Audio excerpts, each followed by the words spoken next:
Bom dia, Grupo Verde, tudo bem? Hoje a gente vai fazer a nossa segunda atividade ainda sobre a história Bom Dia Todas as Cores, da Ruth Rocha. E nessa atividade, a gente vai ver sobre formação de frases. Então, no primeiro exercício, a gente já aprendeu, já falamos algumas vezes, que para formar palavras, a gente vê as letras, que as letras juntas formam os pedacinhos, que são as sílabas, que têm um determinado som, e que a gente juntando forma a palavra. Isso já falamos várias vezes. E que para formar as frases, a gente vai pensar em cada palavra de uma forma que elas estejam em um conjunto de palavras que façam sentido, que deem alguma informação. Por exemplo, se eu olhar aqui para a minha sala, eu posso falar palavras soltas.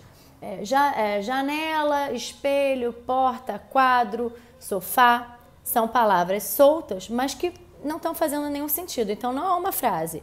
Agora, se eu disser a minha opinião sobre a história, por exemplo, eu adoro a história da Ruth Rocha.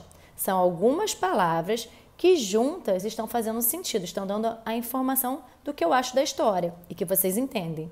Então, isso é uma frase porque as palavras juntas estão fazendo sentido.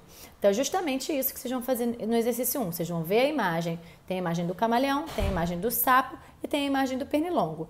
Embaixo de cada imagem tem 4 palavras na tabela fora de ordem, tá? O desafio é ler essas palavras que estão fora de ordem e colocar na ordem, na linha, formando uma frase, ou seja, colocando de uma forma que dê uma informação sobre a imagem, que faça sentido. Isso sobre o camaleão, sobre o sapo e sobre o pernilongo. No exercício 2, vocês vão ler uma parte da história e depois vão responder as perguntas de acordo com o que vocês leram. Então, no A é o que fazia o camaleão toda vez que encontrava um amigo. Aí tem 2 opções de resposta, vocês vão marcar com X somente a que dá a informação correta. No B, se você concorda com a atitude que o camaleão tinha, se sim ou se não.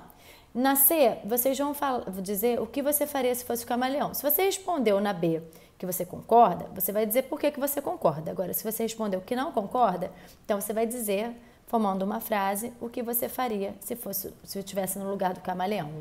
Então é isso, pessoal. A gente se encontra na próxima aula. Não esqueçam de compartilhar com a gente e um bom final de semana para vocês. Um beijo!